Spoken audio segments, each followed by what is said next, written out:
YouTube. So, a Reddit conversation is pretty much inspiring this vehicle log. Somebody in the subreddit Trees posted that their neighbor put a note on their car politely asking them not to drive around the neighborhood smoking blunts like a gangster. Because, more specifically, the note said, "Weed won't kill you, but driving around smoking blunts like a gangster will." And it had a heart sign, caring neighbor, or something like that. And everybody in there was like anti smoking and driving, or eating an edible and driving, or whatever it is. But there is a study that Thurston County did. CNN covered a KIRO story, and in that study they found that those with higher tolerance levels performed better behind the wheel. And that would be true for beer, because a 250-pound male is affected differently by a 6-pack of beer than a 135-pound female. The tolerance and metabolic processing rate, everything is different. And also, that same 250-pound male who's never had a beer, or has gone a year without beer in general, when he has a beer, it's going to affect him differently than the same male who's had a 6-pack every day for a year, because of tolerance factors and the ability for the body to maximize its efficiency to process alcohol. And I'm not saying that anybody should go out and try these studies on their own, but I would like to see that same marijuana study, link in the description, done with vehicles of familiarity for the drivers. Or, since I think it's a Dodge Intrepid that they use for the study, only bring out drivers that own Dodge Intrepids.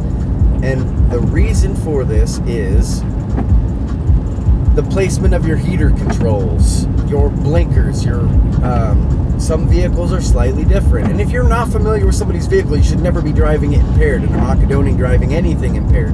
What I'm saying is they should do a study on marijuana use behind the wheel of those that are familiar with the vehicle. And likewise, if you have an identical vehicle with two different good quality tires versus tires that only have 10% tread left, the vehicle response is going to be different. Its handling ability is going to be different. So you need to be familiar with the vehicle first and foremost, inside and out, and be aware of your tire conditions. At least once a week, check your tires, because you're going to get better miles fuel efficiency by having properly inflated tires.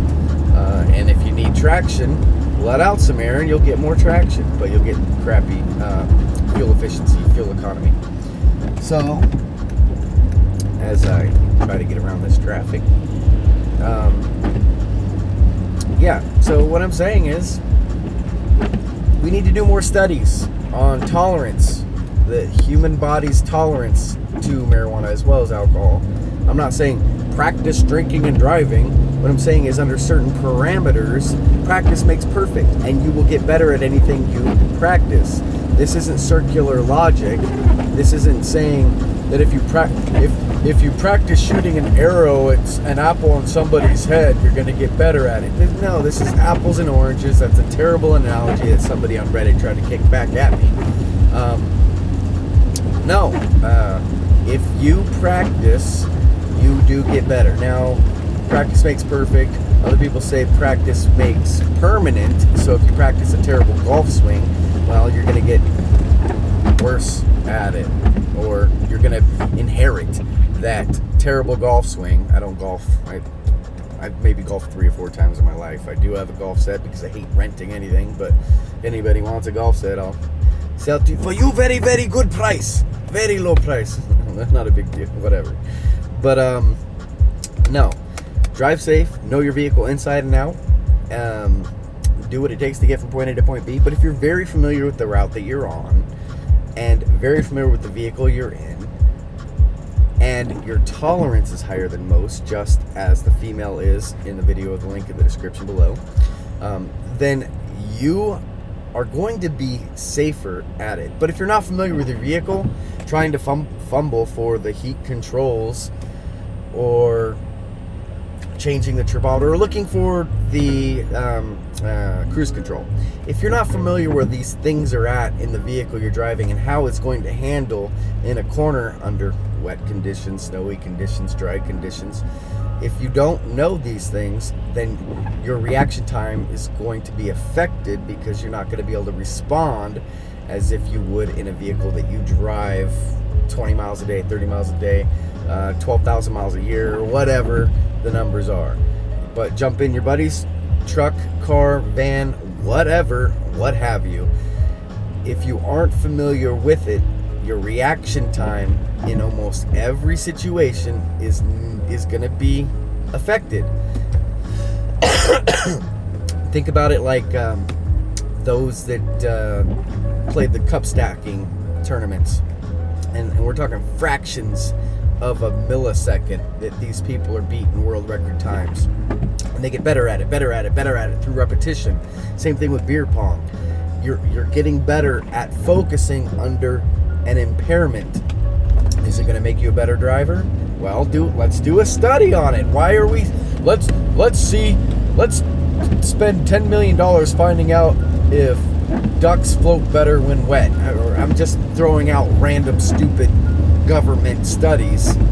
But why are we wasting money on frivolous studies that don't have any effect on our well-being and the well-being of those around us? Let's spend, if we're going to spend any money doing studies, make them studies that are worthwhile, so that we can have more freedom than we currently do. And it seems like the response between drivers and police officers is changing ever so slightly, because they don't want confrontation, we don't want confrontation. But excuse me, I'm kind of getting phlegmy this cold weather. But for example, today on the way to work, in fact I was already about 2 miles from work, and I was doing 45 and a 35, only because I get up to a speed, drop it neutral, and just coast. And if I get up to 35 and coast, I'm going to end up doing 25, which is going to upset everybody behind me. So for fuel efficiency purposes, I get up 10 over, and I will drop it in neutral and just coast to the next intersection.